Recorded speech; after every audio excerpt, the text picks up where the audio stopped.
Welcome to Session 3, the grand finale of our Tennessee Extension Master Gardener Tennessee Smart Yards in-depth series. Here's Celeste to kick it off and get us started.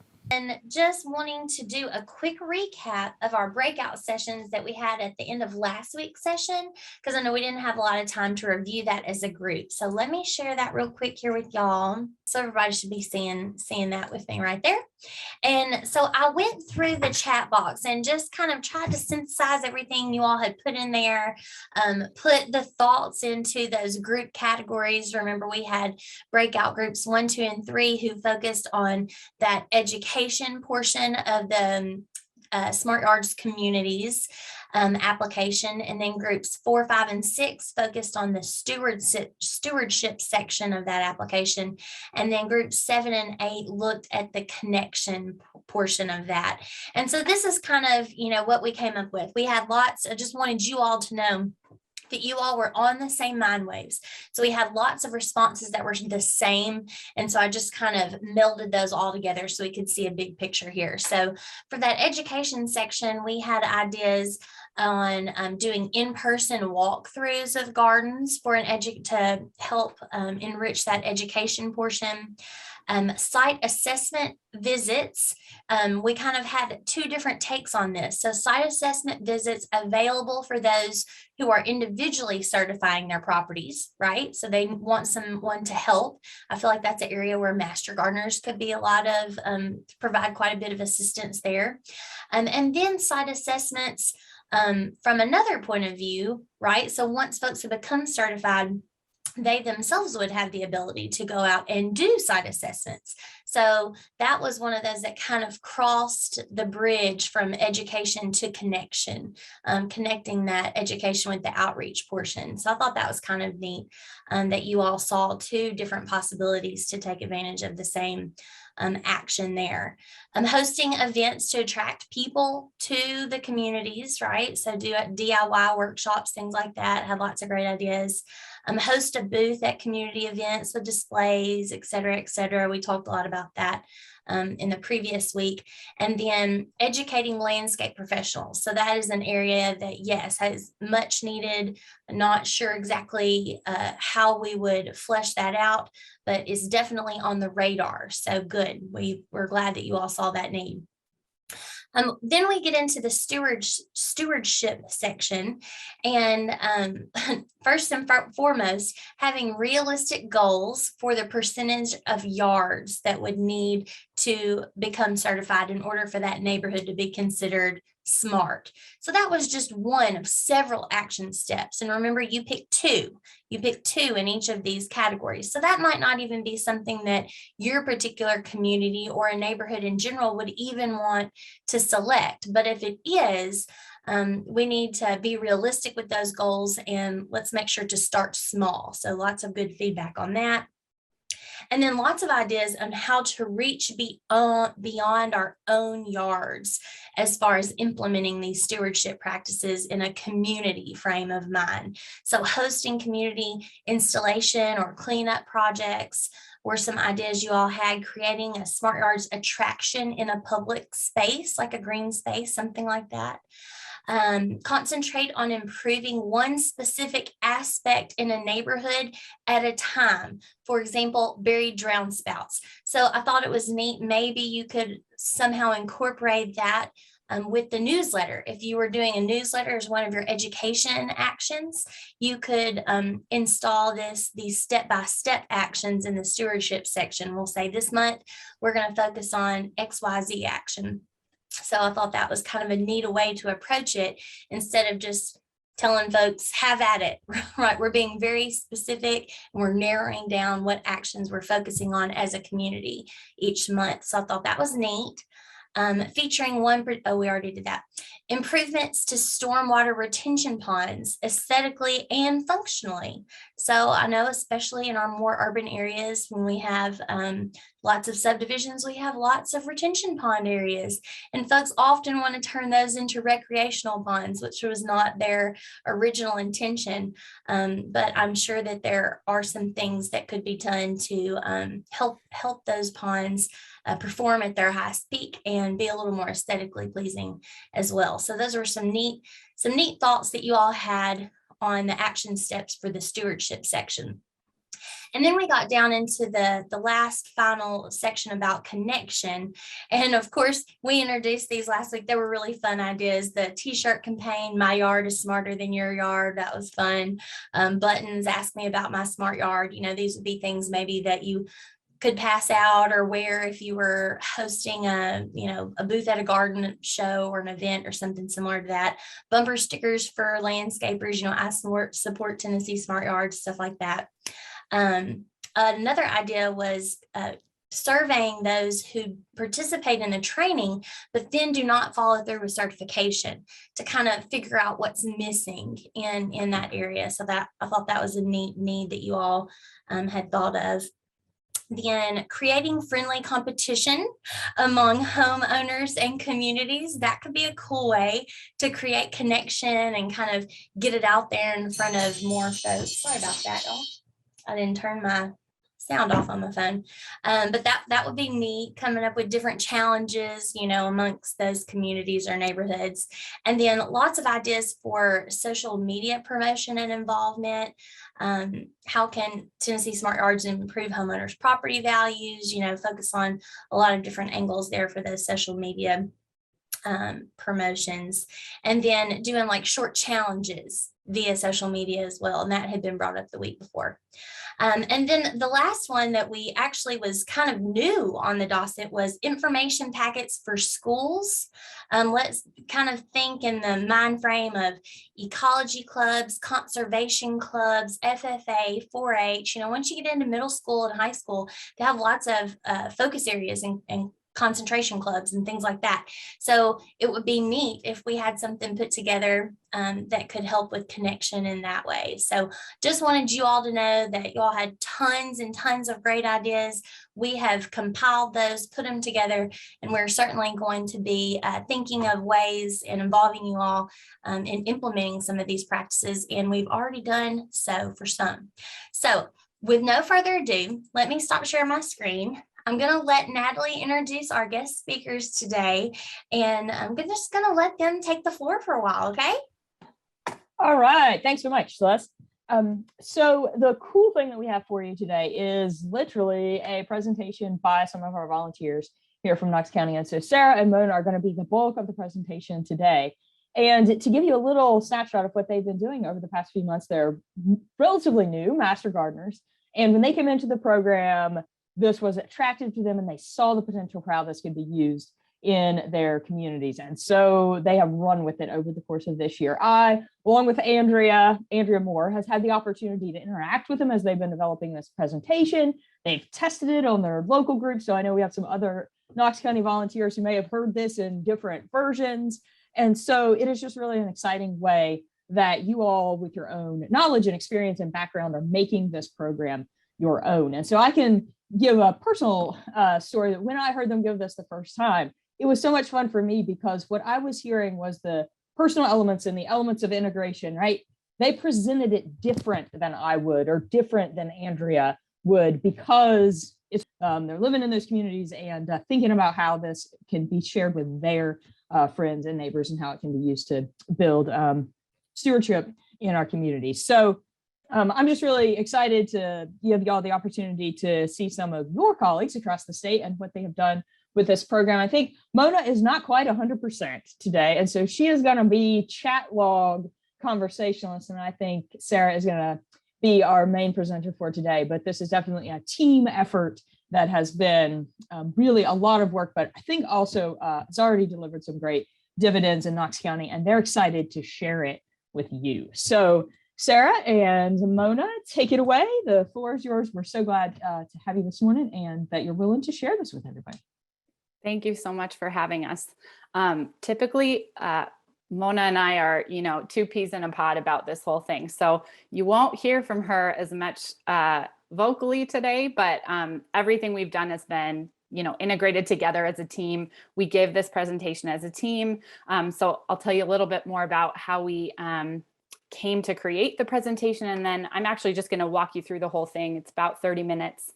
Do the presentation as we've been giving it to groups so far, and as we're hoping to do even more next year. And that way you'll just get a feel for what it looks like. Obviously, some of this information or most of it will be pretty familiar to you already, but we just want you to kind of see, you know, what does this look like when master gardeners present it directly to a group. So before I screen share, I want to just kind of give you guys a few links in the chat, just so you have easy access to. I did it already. Oh, she's on top of it. See, this is why we're a team. Thanks, Mona. Okay, so those are the links to the yardstick from the Tennessee Smart Yards website, the workbook, just ways that you can kind of flip back and forth. We're going to mention those a few times at the beginning. Mostly with the hope that we'll be giving a lot of these presentations in person, and they'll actually have access to the physical yardstick and a few of the other promotional resources that we have available for Smart Yards. So they can actually, you know, register the scope of the program, especially if it's new to them, kind of understand how the program is set up by looking at those resources while we start to introduce the principles. Just kind of helps to have that visual. So Mona and I are both, we're both in the class of 2021 Master Gardeners for Knox County. Andrea gave us this presentation on Smart Yards as one of our classes, and we were just really both hooked. If you've heard Andrea speak, you can tell she's a very enthusiastic presenter and obviously feels passionately about this program. But I think it wasn't hard for us to feel that same level of energy and enthusiasm for it. A lot of that has to do with how really practical and accessible these changes are for people in their homes. This is not something that is incredibly intimidating. Some of the projects might be, but the process overall is really accessible and really practical and really makes a big difference, as most of you hopefully also would agree. So that is how we came to this, and we spent a lot of time you know, kind of integrating detail and then actually backing out from some detail. So what you are going to see is we don't deep dive into any one of the principles. We tried to take out, as one of our fellow master gardeners suggested, you know, sort of more jargon, although we want to keep the correct terms in place, trying to make it as like friendly and accessible to people who maybe aren't regularly talking about stormwater runoff or aren't thinking about, you know, rain gardens or maybe like invasives. So even though to us this is common language, really being sensitive to people who are interested in this topic, but are maybe not familiar with some of the things we readily converse about. So we'll try to leave a couple minutes at the very end for questions. I know Celeste has some follow-up and close out things too. So without further ado, I think I'm going to go ahead and get started. Just so you have a sense, typically we've broken this out so that I read a few slides and then Mona takes one or two principles, and then we've gone back and forth. So we usually switch mid-presentation, but you get to see the solo version today. If you guys have questions, please feel free to put them in the chat, or I'm happy to answer things at the end as well. So let me go ahead and share my screen. Awesome. Thank you, Sarah. And while she's getting her screen shared, I'm going to pop I'm calling it a chat challenge into the chat box. So be mulling over this question here while she's presenting to us. How do you see Tennessee Extension Master Gardeners utilizing this Tennessee Smart Yards program? And hopefully, you know, as she's going through the presentation and you're imagining yourself giving this presentation as a promotional type thing in your community, just kind of think about what this might look like for you in your county. Okay. And then just give us a few chat responses. There we go. All right. Hopefully everybody is seeing the opening slide. Great. And I will get going. So thank you all for joining us for this intro presentation on Tennessee Smart Yards today. We're really excited to share this with you. The certification program encourages each of us to take small steps in our own yards that will make them more enjoyable, more manageable, and healthier for our environment. Our primary goal with this presentation today is really to give you a sense for how practical and approachable the Smart Yards program is, in the hopes that you're going to walk away ready to begin the process of certifying your very own Tennessee Smart Yard.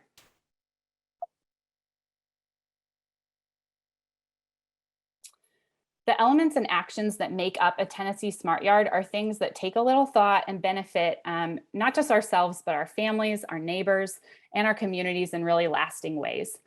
So beyond the fundamental sense that having a smart yard is good for our environment, we want you to consider why the process might be personally important to you. For me and for us, Mona and myself, this process is really about cultivating beauty, gathering outdoors with friends and family, supporting pollinators and wildlife, growing good food, enjoying our lakes and our rivers and our streams, and offering our children a healthy and beautiful world. Whatever you are motivated by personally, the choices you can make in your own space do in fact echo out into your neighborhood, your community, and the environment. This program is a really great way to take those elements that motivate you and turn that motivation into action that's a win across the board. So Dr. Ludwig, as I mentioned, the director of the Tennessee Smart Yard program, she has immense enthusiasm and energy for this program. We're really glad to share a little bit of that energy with you today with a few words from her as we kick off our discussion. Tennessee is awash with beautiful and unique landscapes, and we are lucky to live within them. Hi, I'm Andrea Ludwig, Director of Tennessee Smart Yards for the University of Tennessee Extension. We want to help you pick out the best science-based practices that will help you achieve sustainable, healthy, functional landscapes that will reap benefits not only for you, but also our communities and our environment. We rely on our ecosystem to be resilient and support our needs in everything from absorbing those torrential Tennessee rainfalls, to pollinating our crops and providing food, to providing that sanctuary for relaxation, beauty, and curiosity. Our team of experts has collected a suite of resources to help you evaluate your landscape, look at it with a fresh set of eyes, and pick out practices that help promote healthy landscapes and protect our natural and water resources, all while reaping benefits for you in your very own yard. So you might be asking yourself, what is a Tennessee Smart Yard? Simply put, it is one that is in balance with the local environment for the benefit of both people and our ecosystem. So a Tennessee Smart Yard exhibits actions that are all around 9 foundational principles, and we hope that you enjoy these modules all about the 9 foundational principles and enjoy your journey towards a certified Tennessee Smart Yard. So now we are going to focus a little bit on the structure of the program. And if you want to refer to your yardstick as we kind of go through, that's great. You can also take a look at it on the website afterward, just to make sure you're kind of referencing back to the structure that we want folks to use. So the program is organized around 9 foundational principles. Each of these is like an umbrella that covers specific action items that you can choose to implement in your own yard. Each action item has been assigned a value of inches, as you can see how it's laid out on both the worksheet, but also the Excel sheet is a great way to actually add those inches up as well. And for instance, under the reduce, reuse, recycle principle, you're going to see that you earn 2 inches for leaving your grass clippings on your lawn when you mow. As you implement the action items for your yard, you're going to be able to accumulate these inches. In order to achieve your Smart Yard certification, you need a total of 36 inches of action in your yard because, of course, 36 inches equals a yard. We're going to give you just a taste for each of the 9 principles today and touch briefly upon 1 or 2 of the action items listed under each one. So the first principle that we're going to discuss today of Smart Yard is right plant, right place. This principle is all about the importance of planning as you prepare to make changes and additions that will have the kind of positive impacts that we're discussing today. A helpful start for this, and 2 of the action items listed under this principle for fine-tuning your space, is to write out your objectives and to create a sketch of your own yard. Objectives can really help you clarify your wants and your needs for your space. They're personal. They help you spell out the ways you want to actually use your yard. This is a sample of my family's objectives for our property. As you can see, we both care about high quality spaces for play and also want to support things like birds and pollinators. So creating a list of what we want to achieve in our yard helps you as you go to create the sketch of your yard. And it also helps you identify, how these objectives and the actions under them can help you meet your long-term goals. So, for example, our objective to create high quality spaces for our kids to play has prompted us to take the following actions. We've evaluated and improved our turf grass. We've removed overgrown raised beds and we relocated our raspberry plants. For us, using ecologically sound practices means buying a battery-powered mulching mower, adding a compost bin, and planning out space for a rain barrel. So creating this list is also a chance for you to see where your objectives and your goals align with the principles and action items that will help you create your TNSY Smart Yard. Once you've had a chance to actually write those out and think about what's mattered to you, you can take some time to draw out your existing landscape and include any of the long-term goals you have for the space. This drawing can be really informal. If you'd like, it can be digital, it can be drawn to scale, whether it's pen and paper or on a computer. The whole point of this is to help you visualize what features and challenges your yard already has in order to help you identify any enhancements you would like to make. As you draw, you want to think through this list that I've listed here on the slide. Think about where you get afternoon sun. Are there areas of your yard that stay particularly wet or dry? Are there areas that need a screen for more privacy? What can you see from your kitchen or living room window?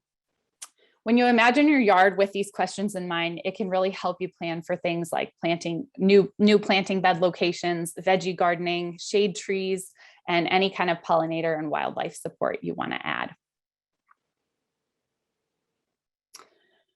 Once you've laid out these plans and your goals, you can focus on picking the correct plants, the right plants for your space. Right plants are plants that you enjoy and have the appropriate siting, like sun and water needs. For instance, roses and peonies are going to struggle in the shade and without good drainage. Most plants are less disease prone if you make sure there's good airflow for them. You want to pick varieties that suit your needs. Pick the variety of crepe myrtle that's the right size instead of having to prune it to fit the space where you've planted it. You also want to focus on picking disease-resistant varieties of plants, and this is where a lot of the UT horticulture resources are really great for kind of checking in and seeing what kind of the current conditions of different plant offerings are. On the other hand, wrong plants are the ones that can be in the wrong place, too little sun or too much water, or plants that are not desirable, things like invasives. Invasives take a lot of time and effort to control. This is a beautiful picture of Mona's petunia plant that she planted on purpose, especially because she loved the colors of the leaves. But if you ask her about it today, she would tell you she'd really prefer to have the time back that she spent digging it all out. And actually, eventually, the only way she got rid of it was by moving. The other thing, and I actually just had my mother-in-law say this to me the other day, oh, well, they sell it in a nursery, so it must be fine. We have to really remind people, they just sell a lot of invasives in nurseries. So you have to be really looking out for that. Petunia, Bradford pear, burning bush, even butterfly bush. But besides taking the effort to manage, invasives also crowd out natives, and you just don't have a balance of plants the way we would really like for it to be. There's always a non-invasive and possibly even native choice that give you the same look. So that's really where you want to focus on redirecting your plant buying efforts. For instance, this is a serviceberry. You could use this instead of a Bradford pear. It has 3 seasons of interest, a spring bloom, edible berries in the summer that birds will beat you to, and fall color. It also handsomely replaces a Bradford pear, which is invasive. This is an American beautyberry that could be used instead of an amberbush honeysuckle. It has edible berries, just gorgeous. These are some of my favorite berries I've ever seen, and leaves that are said to be mosquito repellent. Mona's planting these right now and rhododendrons to replace a bunch of Chinese privet that she cut down in her yard. And as she's happily learned, it has also eliminated her privet allergies. So there are going to be hidden benefits to removing invasives in addition to the ones that are most obvious. You really want to learn to recognize invasive species. Like I said before, this is a great place to go back to UT Hort publications and look at the updated lists from the state. It's easier to remove them when they're small and before they really become out of control. The second principle of a smart yard is managing your soil and your mulch. Covering the soil helps to prevent erosion, and it allows the rainwater to both reach the plants and be filtered through the soil before it heads into our storm drains and back into our precious waterways like the Tennessee River. There's a lot of flexibility when it comes to how to protect your soil from erosion. This was a photo from my yard. It was just a quick temporary solution to a cleared garden bed that we weren't quite ready to convert into anything specific. I used a cut flower seed mix just to keep the soil covered this summer and at least give the weeds a little bit of competition as well. Another idea for you to consider is native ground cover like wild ginger, which provides soil protection and visual interest with those beautiful shiny leaves, and it also helps you keep your weeds out of sight. Turf grass is also beneficial in protecting soil and filtering and holding water. And there you want to make sure you're remembering to keep that aerated and dethatched so it's actually doing the best water holding and filtering that it can. So one of the goals that I mentioned earlier in the yard sketch was to conduct, you want to think about conducting a soil test, which is a prime recommendation of UT Extension for your yard. This is a key step towards principle number 3, which is to fertilize appropriately. This is actually my yard soil sample results. It might seem kind of expensive to go out and pay for soil samples at $15 each, but you really want to think about how much more money you might be spending on amendments you don't even need when you're not actually sure what the makeup of your soil is. More information on conducting your own soil test can be found we have a link at the end to the Soil Plant and Pest Center directly to their soil testing page. And you can also ask your extension agent to help you if you need it on soil tests. Don't fertilize before it rains. Even though it might seem like what you're doing is helping it dissolve, you're actually gonna kind of encourage that to run off into the curb and storm drains. That ends up, if you've ever seen those pockets of really green, heavy algae in our waterways, that has a lot to do with what we're putting on our lawns that doesn't actually absorb into our lawns. It goes back right into our major lakes and rivers. You also need to reapply that fertilizer that's washed off, which again costs you more money. So making sure you're doing the right kind of content of your fertilizer, and then when you are fertilizing, really helps you maximize the benefit and minimize any sort of negative drawbacks. So you want to make sure you're reading the labels and applying it sparingly.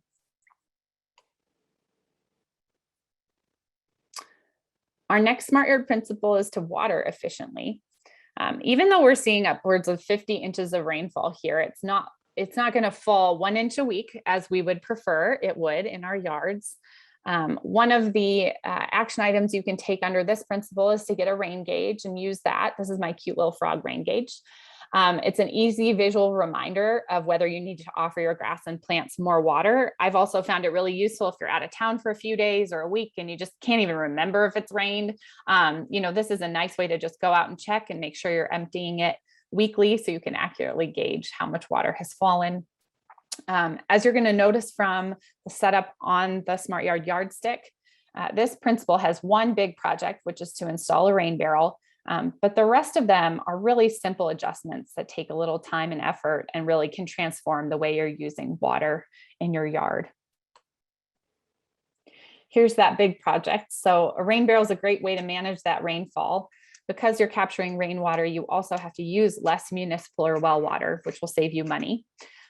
The benefit of this water capture system is also to your neighborhood and to the watershed. because it's actually going to reduce the amount of water flowing into the storm drains generally, but especially during a heavy rainfall. These barrels can be purchased in a number of settings, including a big box store. There's a partnership through the cities of Knoxville and Farragut where you can purchase them. But if you type in buy a rain barrel, I guarantee you can find one as quickly as you'd like to install one. This is one of my most favorite Smart Yard action items, this picture of this grass, which is to mow your grass high. It is so simple and so impactful.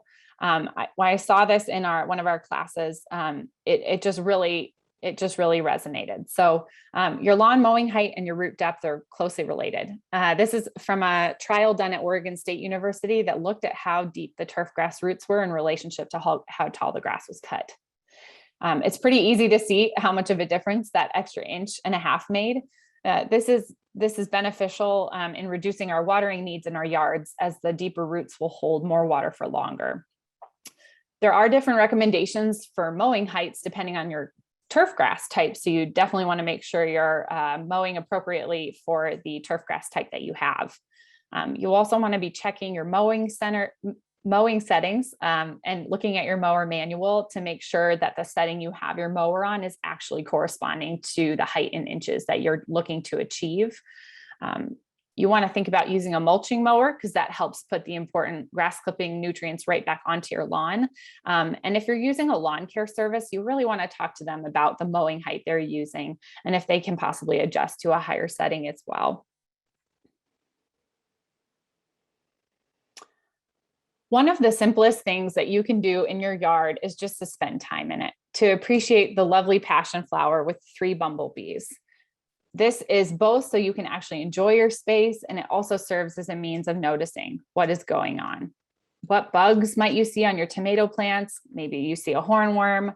What birds are arriving to eat seeds from your flowers? How are your rose leaves faring?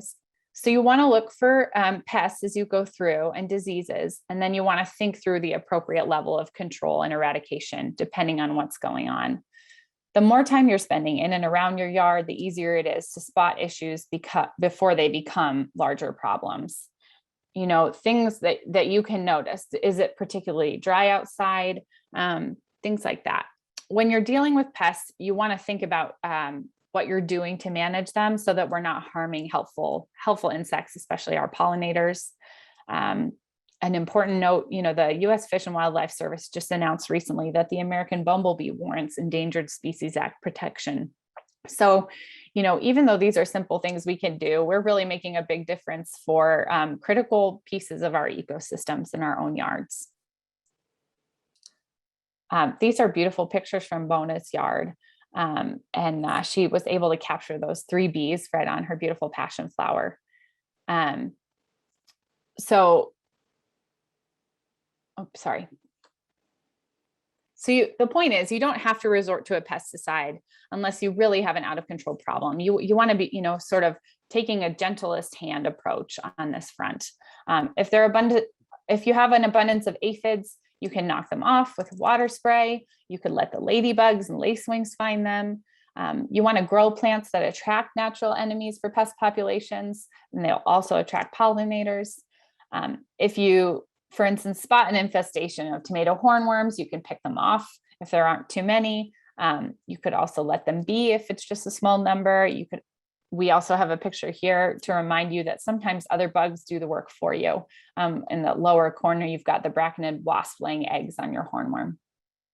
When you do need to actually take more of a control, you want to go first to letting the pests be controlled in their natural environment with other insects and bugs. When it becomes a bigger issue, you want to try physical methods like picking them off, dropping them into soapy water, and then kind of work your way up using a biological method like BT, Bacillus thuringiensis, which can control borers, or perhaps pheromone lure traps will work for you.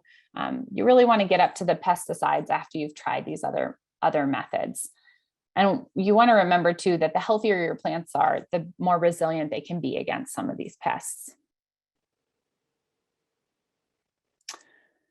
So the next principle, number 6, is reduce, reuse, recycle. And obviously we've all heard of this principle before, but it mostly can make us think of, recycling paper, glass, cans, plastic. The same principles apply in your yard and can really improve your gardens as well. So you want to think about how you can repurpose things that are laying around in your yard. Newspaper to suppress weeds works really well. You can employ a wire cage with some rocks that may be laying around your yard already. There often are some of these resources just within your grasp when you look around, using it to hold spent plants. You can enrich your topsoil for your garden with compost, and you need less fertilizer that way. Composting also improves water holding capacity of soil, so you have to water less often. Both of these soil qualities grow healthier plants that are more resistant to pest damage and stressful conditions, and they just don't need as much babying when they're doing really well. You can do all of this for free, right, by repurposing things you already have, and you're also reducing landfill waste in the process. Composting is easy, and I say this as someone who'd heard that phrase a million times and thought, yeah, composting is easy for someone who's already composting. So, for me, I had never owned a piece of property where I could have my own big compost bin. And so, it can be a little intimidating, but you have to think there are so many styles, and really you can kind of engage with it at the level that works for your space, the amount of space you have, the amount of time you have to think about it. There are a number of entry points for compost, I'd say. Hot composting requires a pile roughly a yard in each direction, but that's a choice. There are kind of pros and cons to each method. You want to kind of balance your effort against the cost, and then how often you're going to be able to turn the pile and how easy it is to turn. So as you can see, we've kind of listed out 3 different ways to go here, and just thinking through, what level of startup cost, what size, what aesthetic are you going for when you employ compost at your property? You also want to think about wildlife. So, lots of different things to consider when you start the process. As far as what you're going to put in it, you can include, of course, plant materials and food scraps and paper, with some notable exceptions. So you don't want to use yard waste that has pesticides, weeds with seeds, diseased or toxic plants, or definitely those invasives. In terms of food, you want to make sure you're not putting in oils or meat or dairy. It's also, helpful if you want to put a little bit of your good topsoil in just to kickstart the microbial breakdown process. That can be helpful. If you really don't have the space for some of these larger piles, a worm bin is a really good choice. It's also really easy. We've included another link at the end of our talk that can give you more specifics on, how and what to compost. That can also talk to you about the balance of browns and greens as well. So our next set of actions fall under the principle of reducing stormwater runoff. Runoff is generated from rain and snow melt that flows over land or impervious surfaces like paved streets, parking lots, building rooftops. It's the water that isn't soaking into the ground. This really matters because when it's not soaking into the ground, it's not getting filtered from whatever chemicals or debris it might be carrying, and it doesn't benefit our yard either. No water is going to the plants and gardens if it's water runoff. Our goal under this principle is really to help capture, hold, and redirect and support water filtration in the ground wherever possible, rather than having it run down our streets and our driveways and adding to our already overburdened storm drains. Just the other day, my husband went to empty a soapy water bucket we had used for the kids to do a car wash in our driveway. He went to empty it into the street, and he thought it would hurt our grass. And, I sort of pick on him. This was a great example of when we think we're actually doing the right thing for our yard. But instead that soapy water is heading straight into the storm drain, and it's not really able to filter anything out. I also pointed to our Tennessee Smart Yard sign and said, yeah, we can't do that. So, it's better to have that filtering slowly into the grass where the water is actually able to absorb it and get some of that soap out before it's heading back into our groundwater.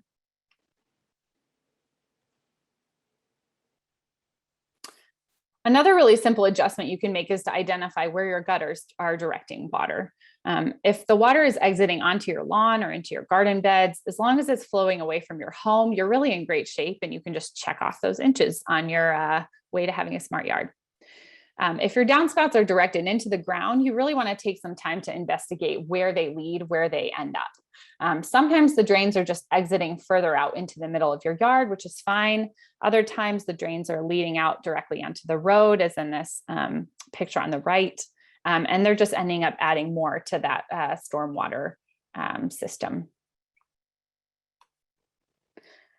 If you can identify where the water is flowing out to ensure it's not on the driveway, roadway, or into the stormwater system, you've done your job. This is a really helpful graphic from a document by the city of Milwaukee that kind of helps you imagine how you could change that downspout that exits under your ground into either back onto the surfaces of your lawn or into a rain barrel. Either way, you're capturing the water in a more useful way and filtering it better. There are other, avenues you can consider for this water redirection. You can think about a dry well or a rain garden. It kind of depends on your landscape and your yard. You just mostly want to be thoughtful about where your water is ending up. This is just another opportunity to take notice. And that way, after you've implemented these changes, you can actually make adjustments over time to make sure you're really optimizing where that water is ending up for your yard. Spending time in your yard, as we've mentioned before, to notice things and to see what is happening is just really beneficial overall, and continues to be something that will be useful in this next principle, which is to provide for wildlife. Whether it's birds, turtles, rabbits, toads, butterflies, bees, salamanders, you want to think about the kinds of wildlife you want to attract in your yard. You might not actually want to attract all creatures. For instance, rabbits don't play very well in a veggie garden, as Mona says.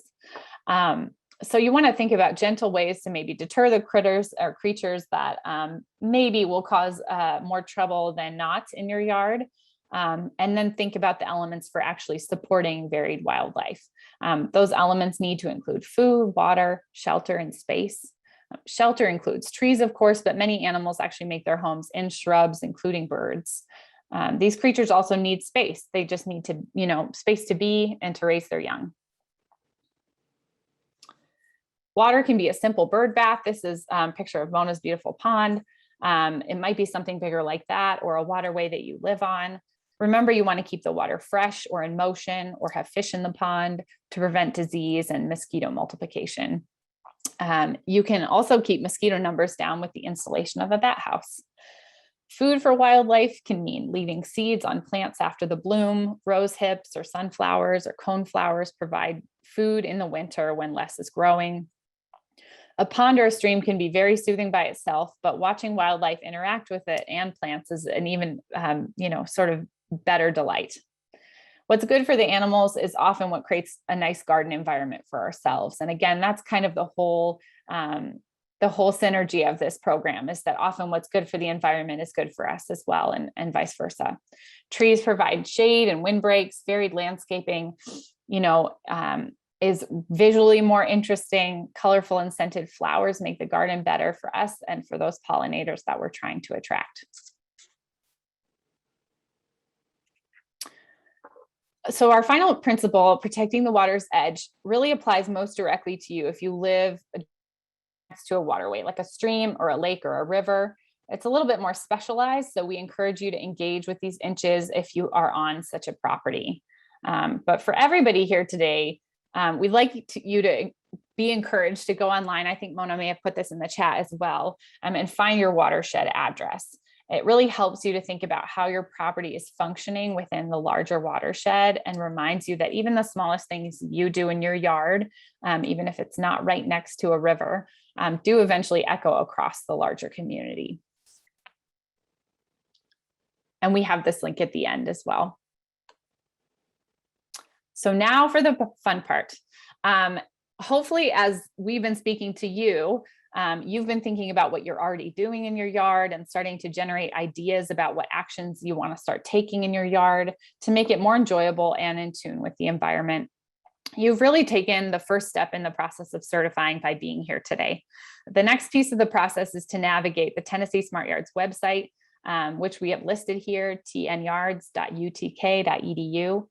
The site has all those different yardstick options that we link to in the chat here, and kind of a variety of ways for you to engage with those inches that works best for you, whether it's printing it out or using the Excel sheet. It's also where you're able to dive into the 9 foundational principle video segments, where you will see many familiar faces as you go through them. And these are each about a half an hour in length, and they cover each of these principal topics in much more depth, and really help you to have an even better understanding of how each of the actions are having an impact in your yard, in the environment, and how to complete those actions for your yard. It's nice. I happen to watch them a couple at a time, easier to kind of have the information absorb and stick with you. And that way you can kind of take it on piece by piece and then go out and do the actions for that video and that principle, just to keep things fresh and really grounded and not try to watch all the segments at once. So you, and especially you, this actual audience here today, are already likely doing quite a lot in your own yards. And this is really about those minor tweaks and adjustments. The impact really grows as your efforts are noticed by the people around you. I mean, this has already happened to me. I already have my mother-in-law in Michigan ask me about compost barrels, which, is awesome. It's really something that they can really then go and make their own sustainable tweaks and choices on their own properties. Once you've certified, you get this really awesome certification sign that you will see in the next little video segment as Andrea does our outro for us. But that sign can really be a conversation starter and really help to grow this program, help people think differently about the way they approach gardening and yard care. We even had a fellow master gardener in our Smart Yards committee. She was actually selling her house, and the estate agent listed her smart yard feature as like an awesome component of her home. So, there are lots of economic values for you as a homeowner, but it's also something that will resonate past when you make these adjustments and changes. This process for Mona and I really has been accessible, and it's encouraging because it's really about an accumulation of little efforts. And it's actionable, which is awesome. And it's actionable for the environment, and it really has long-lasting impacts. So I'm going to let Andrea give you one more cheerleading round, because she is our ultimate Smart Yard cheerleader. And we'll link you to a few resources at the end. So thank you for finding Tennessee Smart Yards at the University of Tennessee Extension. We're excited to see you get outside, look at your landscape with fresh eyes, adopt some practices, have fun, and certify your yard as a Tennessee Smart Yard and help protect our Tennessee landscapes 1 yard at a time. We took this image from Andrea, one of her presentations. We wanted to really help drive home the point at the very end of this, that, one yard can make a difference. But the accumulation of smart yards makes a huge difference. So for instance, our normal 48 inches of rainfall is 96,000 gallons each year for one household, but 75 yards retaining that water means 7.2 million gallons by which flooding can be reduced. So really starting with these little things, even if you're just implementing several actions before, you certify down the road, taking 1 or 2 actions can really make that difference across our community. And it also segues right into really getting people energized about this Smart Yard certification for communities. So here's our list of links. We're really grateful that you were willing to listen to us give this presentation today, and both what we would say to the groups we're doing this for, but also to all of you here on this communication. The work you're really doing in your own yards and your communities is something that lasts beyond when you first put that Tennessee Smart Yard sign in your yard, and it will continue to benefit you and your family and all of our communities, and of course our environment for a really long time. So thank you so much thanks so much for listening. That was awesome, Sarah. Thank you so much. I hope that you all have been inspired as I have. And I just feel like this presentation just really has laid it out there for us and given us a good roadmap a path to follow, as we look at different ways that we can apply Tennessee Smart Yards programs locally, right, with our own Extension Master Gardener associations. So I thank you to those who responded to that chat challenge that I put in the chat earlier. I gave you a reminder about halfway through. We had some great responses. There's one group that's planning on using this as the focus of their entire lawn and garden show, right? I mean, decorations, everything is being based around smart yards. Mona gave us a good outline of how they are utilizing this really as a more, a holistic program, right? And they're really pushing their efforts. And this is just a portion of that. This presentation is just a portion of what they're doing there in Knox County. So she gave us some information on that. I know that there are other people who are just brainstorming some awesome ways to start utilizing this and helping us spread the word. And just, get the information out there, right? And inspire other people to start doing the Smart Yards program and the reasons why, right? So excellent presentation. Do we have anybody that we have time for a couple questions? If we've got some folks, if we have any burning questions that you'd like Sarah to field for us here before we kind of wrap things up. I told y'all, I promised you that I would, at our last session, that I would reveal to you the how you all could earn 5 hours of volunteer service with doing the Smart Yards program. So as promised, we will review that. I'm looking here in the chat just to see if there's anything. Lots of great, thank yous, lots of great comments in here. I did see someone say, do we have access to the raw graphics so we can construct a presentation? Yes. And we have included the PowerPoint and a PDF of it, but also the PowerPoint version. Mona and I worked really hard to write out all the notes. So everything I said basically is written with the very intent that you could take it and just tweak it and not have to start from scratch. And then hopefully include some of your own graphics. We're happy to share our yard graphics, but as we've heard back from people really want to see your stuff. They want to see your yard. They want to see your town. They want to see you. So changing out those graphics, but those are in the TEMG shared folder under Smart Yards. And then it's down a layer as well. So I have to, sorry, it's under promotion efforts right now. I don't know if that'll get changed to shared resources, but right now it's in there under promotion efforts. Yes, excellent. And I'm actually going to highlight that here in just a second. I'm going to show them where they can find it, and then also give some alternatives for those who may not be able to access the Google Drive. So great question. So here, let me go ahead and get my screen share going on here for y'all. I will also say Mona and I are really happy to talk to anyone who wants to talk about how to roll this out where you are. So if you have any questions about doing it, please don't hesitate to email us or reach out. I think I shared the wrong screen, didn't I? We did actually see your notes for a little bit there. Is it still going or not? No, I stopped the screen share. Yeah. Okay. Screen. Which screen do we want to do here? We'll do screen 2. Seems like a better screen. Okay, here we go. Great. Okay, so kind of wrapping things up for this series. And so again, so glad that you all took the time to be with us, and hope that this last session is really inspired you and given you some great ideas of things to do at the local level. So going back to those promotional materials. So we heard everything, all of your suggestions, right, from those first sessions when we broke out into the breakout sessions, but we have a lot of things that are already available. So it kind of was synergistic, right? So we've got a lot of things that are ready to go for you to use. And then some other things that thanks to you all, we have put in kind of the to-do list, right? We need to make some short video clips. We need to do some of these other things and materials that you all had requested. But as of today, right now, available to you all, we have a 2-page flyer, social media posts, We've got table QR codes. So if you were having events, instead of having lots of like wasteful paper brochures that you were not sure if people are going to read or not, and you don't want to waste the printing money, we've got some really attractive table toppers that you can, oh, here it is, this bottom vision right here. We've got a few of those.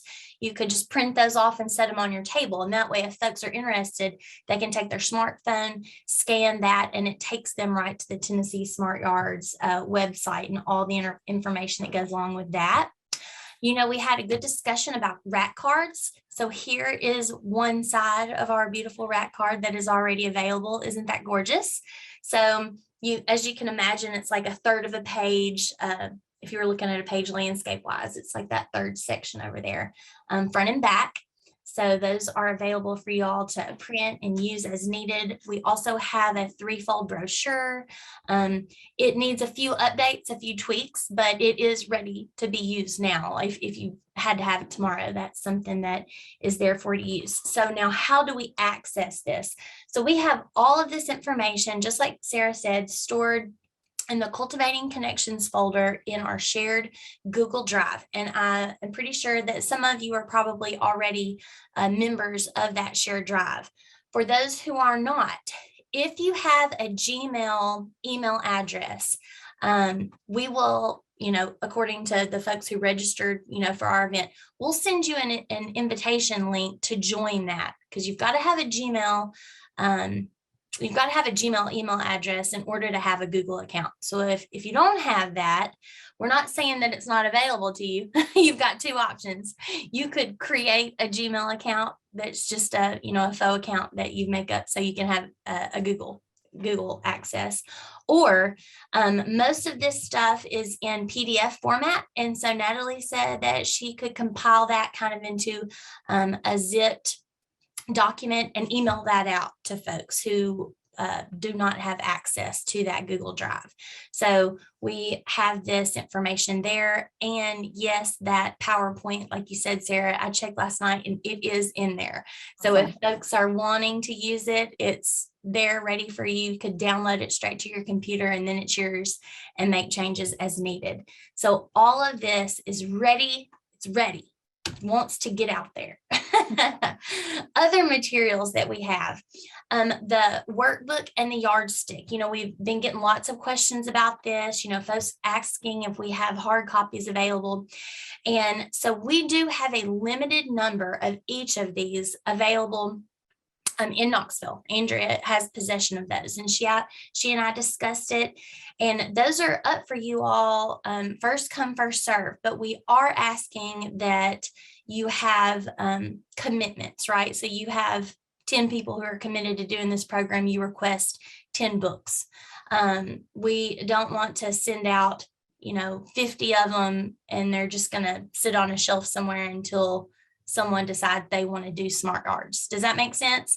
So we're asking that if you do request these hard printed materials that we already have on hand, that you have commitments, or that you are planning on using them to recruit either sponsors or, trying to get a group of people to do it. So, you request 3 or 4 so that you can have an example and show them, say, this is the material, this is the handbook, this is the yardstick, as a visual aid, essentially.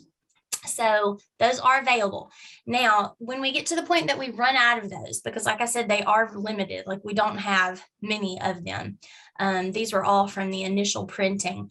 When we run out of those and we need more, there's going to be a charge associated with that because we don't have monies associated with this Smart Yards program. So if your group, or if we wanted to, go in with several counties and request, say 500 units to be printed, we could get that $515 price for the workbooks and get a large amount printed at one time, right? When we get folks using it and we know that we have a heavier demand. So there will be a fee associated with those professionally printed hard copy materials. Does that make sense? Everything else, and these as well, are available in PDF format, and you can print them on your own. I printed the workbook just a few days ago for one of my master gardeners, and I kind of liked it more because it printed on a full sheet of paper, and the workbooks are kind of like a half a sheet of paper, you know, folded in half. It's like a small workbook. So that was kind of neat when I printed that out, and it was larger than expected. So we have those available. Again, first come, first serve.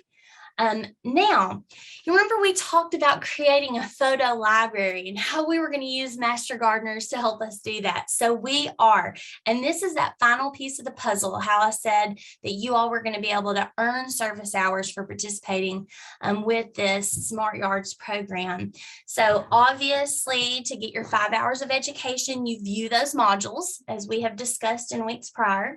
Once you've viewed the modules and completed your yardstick, you go to the certification form that's there at the Tennessee Smart Yards website, and you fill out that form. There will be a checkbox that asks if you are a master gardener or not. Once you submit that, you will get a confirmation email from Andrea. Inside that email, there will be a link for you to click on, and that is where you will upload your photos from. And so this is what it looks like. I just took a quick screenshot of it, but I actually want to take y'all to the site and show you how it works. So let me drag it over here. Thank you all. Can you see that, Natalie? I'm at the website. Yes. Yeah, that's great.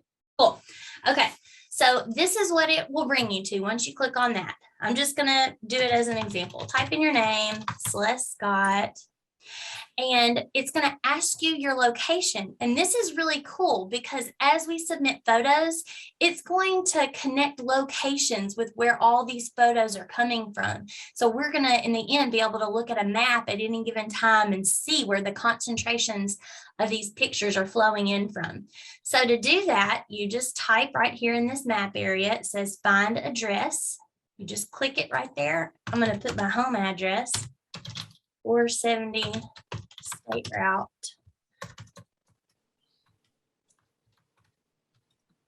$186 South. Y'all come visit me. And it finds me. This is where I am right here. What is your contact email? It wants to know what our email address. So go ahead and put that in there. And finally, this is where you upload your images. So share your image or images here. So you can click on this little camera icon. And if you do that, it's going to ask you if it can use your camera. So like if you were using your phone, you know, you would have to give it access. But I'm on a desktop, so I'm not going to do that. I'm going to click right here where it says select image. And it opens up my, you know, all my saved stuff. I go to pictures, and I'm pretty sure I'll have lots of pictures of beauty berries. So I selected a picture and I uploaded it, and you can add up to 5 photos here. So what we're looking for is for you to be sharing photos with us of how you have applied these Smart Yards principles in your own landscape. Add 5 of those on there and then click yes, I agree, because we are going to be collecting these photos to be used on social media promotions, to be used statewide for, you know, recruiting purposes and demonstration purposes. Once you get that finished, you hit submit.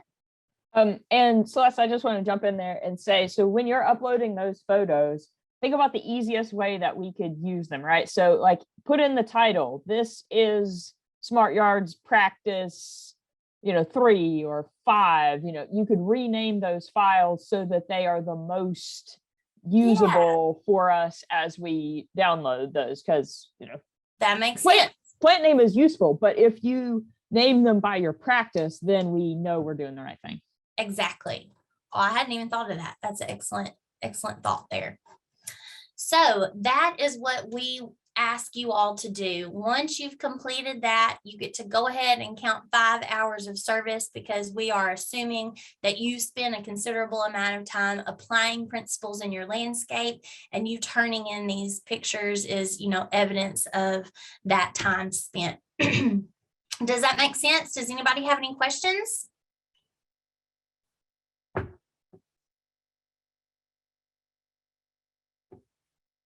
Well, we are at 10:05 and I did have a fun poll everywhere thing to do. And I'm sad that we're not, I hate to keep you. We're already 5 minutes over.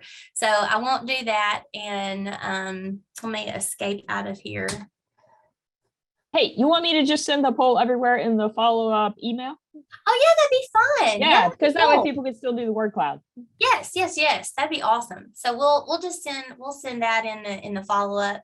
And I sure do appreciate everybody being here, and I hope you've enjoyed our time together. I know I have, and want to say again, thanks to Mona and Sarah for all they've done, all their efforts and in putting this program, together for you all to be able to use. Those photos that those photos that get uploaded, it would be useful if there's a button that said we could use them in talks and stuff. Okay. For instance, we have the Beauty Berry ones were taken off the web, and I was gonna replace them with our own photos. Yes. As So this went on. that button at the very bottom that says, yes, these are, there is a checkbox, the very last question. When you check that, it's essentially saying that you are giving us permission to use your photos for whatever format we would like to use them for. Does that make sense? Yeah. Okay. I mean, nonprofit, obviously. Yes, definitely. Oh no, we're gonna make money off of y'all. I'm just kidding. We may be very good at many things in extension, but entrepreneurship is Not making money. Yeah.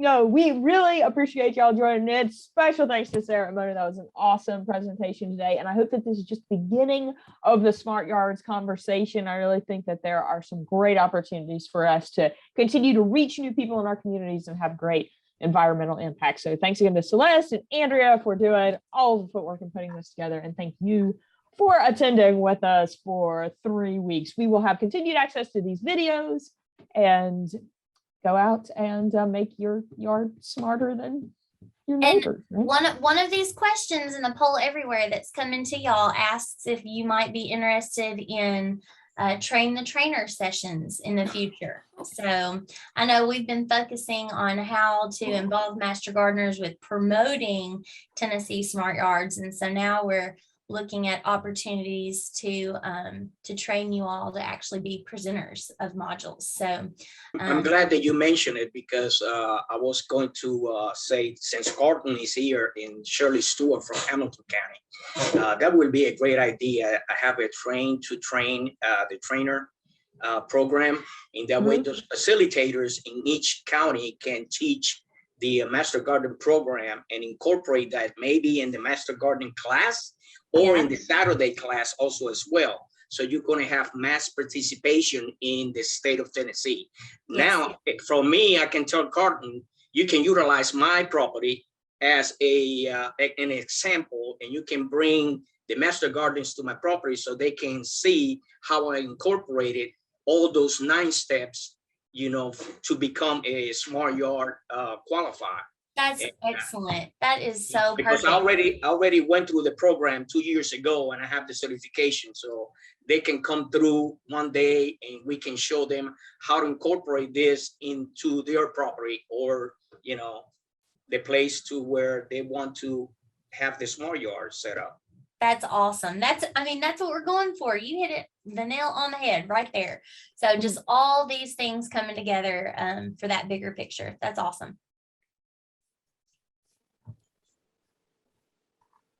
I have a question. Once you're certified, Deuce mentioned he has done this 2 years ago. Are there recertification requirements annually or whatever? There are not at this point in time, but we have looked at ways to, we've been kind of brainstorming some ways to keep people involved, like past that initial certification.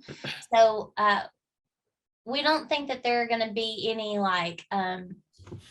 at this time, we don't have any clear, you lose your certification or anything like that. That's not going to happen. But we are looking at ways at keeping people involved, right? So maybe it'll be in the form of an annual survey that just asks, are you still doing these practices? Have you added any new practices?